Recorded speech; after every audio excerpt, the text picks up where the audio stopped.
apa dari pemimpin hasil partai, paling ujungnya bikin kebijakan yang menguntungkan partainya. Ini bukan sinis ya, ini cara kerja.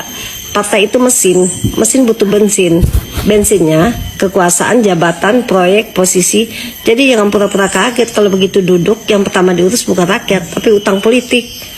Dan ini bukan cuma di Indonesia, di mana-mana sama. Makanya dalam sejarah manusia, pemimpin yang gak punya kepentingan pribadi itu langka banget. Bukan langka kayak emas, langka kayak air di gurun. Nah, di titik ini menariknya justru banyak sejarawan dan pemikir non-muslim yang bilang ada satu nama yang aneh kalau dibaca pakai logika politik biasa, Muhammad. Bukan kata ustadz, bukan kata khotbah. Ini kata orang-orang barat yang dingin, skeptis, dan gak punya kewajiban ngebelain Islam. Pertanyaannya simpel, kalau Muhammad itu cuma pengen kuasa, pengen kaya, pengen pengaruh, ngapain dia milih jalan paling nyiksa? Coba lu bayangin waktu di Mekah sebelum punya pasukan, sebelum punya negara, sebelum punya apa-apa, dia itu ditawarin jadi raja nolak, ditawarin harta nolak, ditawarin perempuan nolak, ditawarin kompromi nolak. Yang nawarin bukan orang kecil loh, yang nawarin itu elit Quraisy, pemilik modal, pemilik kuasa, pemilik segalanya di Mekah. Kalau dia mau realistis, mau dewasa politik, atau mau kompromi dikit demi stabilitas, hidupnya selesai saat itu juga. Enak, aman, kaya, terhormat. Tapi dia pilih apa? Pilih dimusuhi, pilih diboikot, pilih dicaci, pilih diancam dibunuh, pilih hidup susah bertahun-tahun. Ini titik di mana banyak sejarawan barat garuk-garuk kepala. Seorang sejarawan Skotlandia, Thomas Carlyle, yang bukan muslim malah bilang kira-kira begini, gak masuk akal nyebut Muhammad penipu. Orang penipu itu cari untung. Ini orang justru hidupnya makin hancur karena apa yang dia bawa. Logikanya simpel, bahkan buat orang paling awam ya. Kalau lo bohong, lo pasti pengen hidup lo enak. Kalau lo jualan agama, lo pasti pengen kaya. Kalau lo main politik, lo pasti pengen aman. Tapi ini orang makin keras berdakwah, makin miskin. Makin konsisten, makin banyak musuh. Makin berpengaruh, makin besar ancaman pembunuhan untuknya. Ini bukan pola orang cari untung ya. Ini pola orang yang kejebak sama keyakinan sendiri. Sejarawan barat lain, Montgomery Watt, malah bilang lebih kejam lagi. Kalau Muhammad itu penipu, berarti dia penipu paling bodoh dalam sejarah. Karena dia nggak pernah menikmati hasil penipuannya. Coba lo bandingin sama pemimpin hari ini. Baru kampanye aja udah mikirin sponsor siapa, balikin modal gimana, bagi kursi ke siapa, proyek buat siapa. Begitu kepilih, rakyat belakangan deh, partai duluan, kronik duluan, balas budi duluan. Muhammad, begitu dia punya kuasa penuh di Madinah, dia bisa hidup kayak raja, nggak ada yang bisa ngelarang. Dia kepala negara, panglima perang, pemimpin agama. Tapi faktanya tidur di tikar kasar, baju ditambal, kadang nggak ada makanan di rumah berhari-hari. Wafat hampir tanpa harta. Ini bukan romantisasi, ini dicatat bahkan oleh sejarawan non-muslim. Pertanyaannya sekarang jadi brutal. Kepentingannya di mana? Kekuasaan dia sudah punya tapi nggak dipakai buat numpuk hidup. Harta bisa tapi nggak diambil. Wanita bisa tapi hidupnya tetap sederhana. Popularitas justru hidupnya penuh cacian. Seorang penulis barat, Michael Hart, sampai bilang Muhammad itu unik karena sukses total secara politik dan agama, tapi nggak ninggalin jejak manusia hidup buat poya-poya. Ini anomali. Dalam sejarah hampir semua pendiri kekuasaan ninggalin istana, ninggalin dinasti, ninggalin kejayaan, ninggalin simbol kemewahan. Muhammad ninggalin apa? Ninggalin nilai, ninggalin sistem, ninggalin beban moral ke pengikutnya. Dan itu lebih berat dari warisan harta. Sekarang kita jujur aja ya, di zaman sekarang ada nggak pemimpin yang nggak mikir periode berikutnya, nggak mikir citra, nggak mikir koalisi, nggak mikir keluarga dan kroni? Hampir nggak ada. Karena sisinya memang bikin manusia nggak mungkin bersih. Tapi Muhammad itu hidup sebelum ada sistem partai, sebelum ada demokrasi, sebelum ada pencitraan. Dan justru karena itu motifnya kelihatan telanjang. Kalau dia mau nipu, itu kesempatan emas. Kalau dia mau main politik, itu panggung sempurna. Tapi yang dia pilih jalan paling mahal, paling sepi, paling berdarah. Makanya Bahkan buat orang non-muslim yang nggak percaya wahyu sekalipun, banyak yang akhirnya bilang, gue mungkin nggak percaya kerasulannya, tapi hampir mustahil bilang dia nggak tulus. Dan di titik ini kita harus berani ngaca. Hari ini kita hidup di zaman orang sedekah sambil branding, orang kritik sambil bangun panggung, orang bicara rakyat sambil hitung kursi. Kita hidup di zaman di mana kebaikan pun butuh sponsor. Dan tiba-tiba ada satu manusia di sejarah yang justru makin besar, makin sederhana, makin berkuasa, makin gak ngurus diri sendiri, makin diikuti, makin berat hidupnya. Lo gak harus beriman buat ngelihat satu hal ini. Dari sudut pandang manusia biasa, Muhammad itu pemimpin yang paling gak masuk akal secara politik. Dan justru karena itu banyak sejarawan barat akhirnya sampai ke satu kesimpulan yang sunyi tapi berat. Kalau ini semua cuma sandiwara, maka ini adalah sandiwara paling bodoh dan paling mahal dalam sejarah manusia. Nah, kan sekarang kita bisa simak tuh logikanya kan, masuk di akal kan? Masuk di akal banget itu pemikiran Bilqis Humairah. Semoga, nggak tahu ya, emang endingnya kita mesti jalani ya hal-hal begini ya. Cuma ya kalau kita sepakat nggak sama-sama milih di periode berikutnya anggota DPR, nggak tahu juga tuh gimana ya, gimana keadaannya sekarang ini. Semua dibikin undang-undang ya supaya masyarakat tidak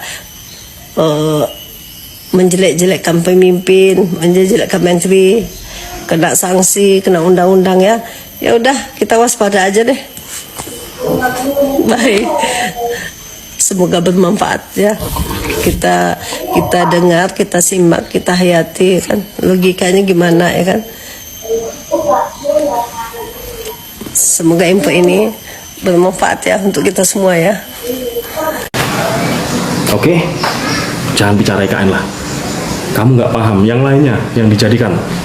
Halo teman-teman, kembali lagi dengan saya di channel YouTube ini. Seperti biasanya kembali saya membacakan komentar dari para netizen, di mana di video sebelumnya ada banyak komentar netizen yang sangat berbeda-beda. Nah teman-teman, maka dari itu saya akan membacakan dari komentar yang pertama dari Zahdi mengatakan, hati-hati dengan pemimpin yang berpura-pura baik dan rendah hati, ternyata kejam dan rakus kekuasaannya serta harta. Jauh pemimpin sekarang rakus, belum selesai otaknya periode lagi. Nah mantan menterinya sudah 9 menteri yang diprogol. Nah akan bertambah terus penjahat ngerapok uang rakyat. Burung kutilang baru makan pisang kalau Jokowi itu koruptor kang seluruh dunia melekmat atau mantan presiden terakus di negeri ini.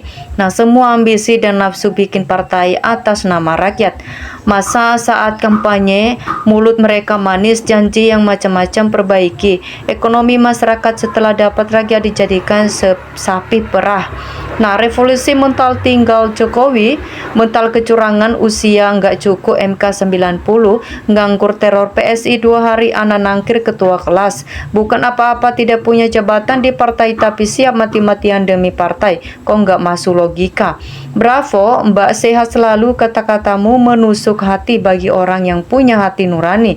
Nah pemimpin-pemimpin di zaman sekarang adalah pemimpin yang lebih menzolimi rakyat. Itulah sudah pasti ibu cerdas, biar untuk renungan pejabat. Setuju? Nah 2029 kita kosongkan saja kota DPR pusat, nggak usah kita coblos, tidak ada artinya buat rakyat. Semoga Mbak yang cantik ini mencerahkan, mengedukasi Indonesia dan generasi muda. Nah dari Rosmala Ros mengatakan, pemimpin saat ini cuma nafsu biar saldonya nambah, bininya nambah, profesinya makin luas, garasinya dan dialirnya, mereka belum bisa memimpin diri sendiri. Selamat ya Bu, hingga dunia hancur tidak akan lagi manusia seperti Nabi Muhammad. Salam akal sehat. Nah pemimpin yang berlanjut ke anak cucu, atur negara, jangan jual rakyat lagi sudah, atau kepentingan keluarga. Nah kemudian dari Hamrianto mengatakan, bicara harus berimbang, tidak mengkultuskan salah satu rezim dan merendahkan rezim yang lain, kau nggak independen. Ibu yang luar biasa, salam akal sehat. Orang yang harus kekuasaan pasti menghalalkan segala cara. Nah, kalau seorang berapi-api ingin jadi pemimpin, maka setelah jadi pasti rakyatnya sengsara. Carilah pemimpin yang tidak berambisi untuk jadi pemimpin. Ada sejarah ingin jadi pemimpin sampai beberapa kali, tapi suatu saat dia itu terpilih, apa yang terjadi? Ekonomi sulit, hukum jadi amburadul, rakyat sengsara, kebijakannya asal-asalan, aspirasi rakyat tidak didengar, yang lebih parah malah ikut organisasi yang mengeluarkan modal triliunan hanya demi popularitas di mata dunia, sementara rakyatnya menjerit kelaparan. Nah, kalau sudah jadi rakyat jangan lagi ngurusin politik. Presiden harus hidup tenang, bicara jangan bohong, hati yang bersih kalau sudah jadi presiden maupun sebelum calon presiden. Sekaranglah sudah susah hanya memikirkan kekayaan untuk diri sendiri dan keluarganya, mana mikirin rakyatnya. Kemudian dari Iwan Suweta mengatakan, kita tidak mempersalahkan pembangunannya, yang kita pertanyakan katanya tidak membebani uang negara ratusan investasi. Kenyataannya kereta cepat katanya nggak ngutang, ternyata rakyat dibebani. Nah, cerdas pendapat ibu itu. Pemimpin sekarang mencari keuntungan pribadi, membiarkan sumber daya alam dikeruk asing dan oligarki, tidak amanah bekerja untuk rakyat, tetapi seakan merugikan rakyat. Ini evaluasi dan mayoritas rakyat Indonesia. Nah, rakyat sengsara, jangan bela yang salah dan pembohong hutang banyak. Wanita cerdas yang dikatakan wanita ini, Nabi Muhammad hidupnya sederhana. Itu yang mengkerak rel kereta api Makassar Parepare. Bagaimana kelanjutannya dulu? Kota Jokowi 2019 akan selesai.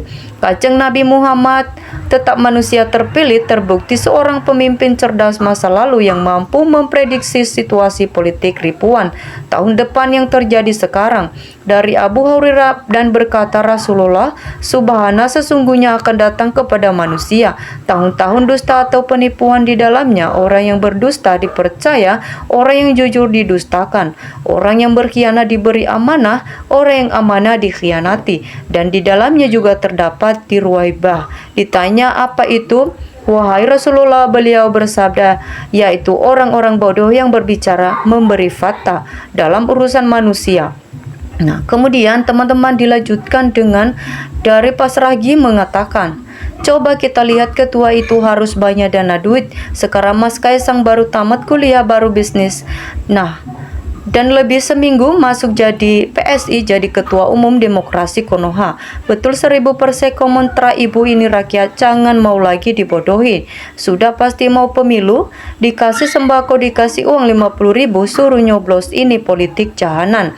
Nah, jangan dipilih, sudah pasti begitu jadi pejabat, ngapo untuk kembalikan modalnya. Memang duit Jokowi, memang bangga duit Jokowi, memang waduh duit Jokowi. Kalau punya ide membangun anak SD sudah juga bisa.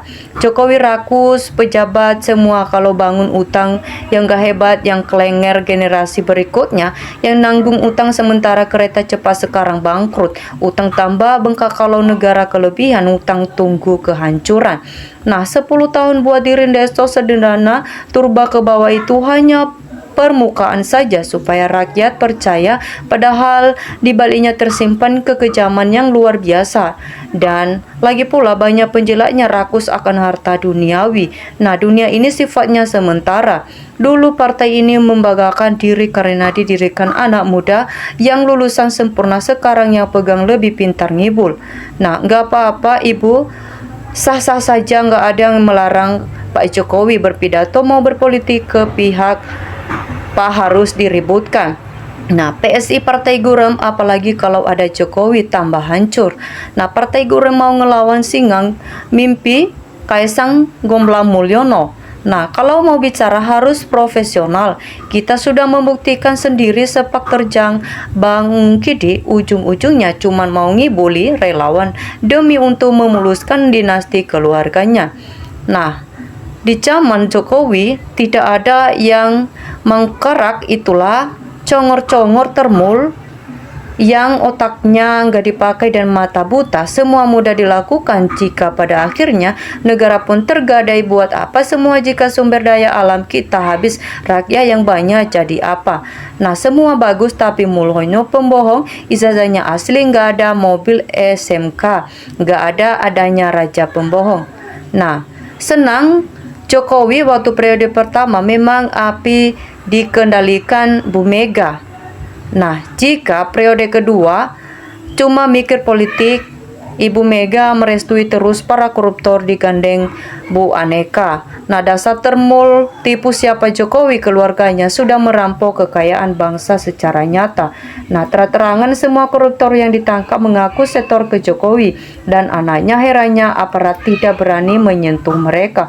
Nah, teman-teman, itu adalah komentar dari netizen dengan video sebelumnya.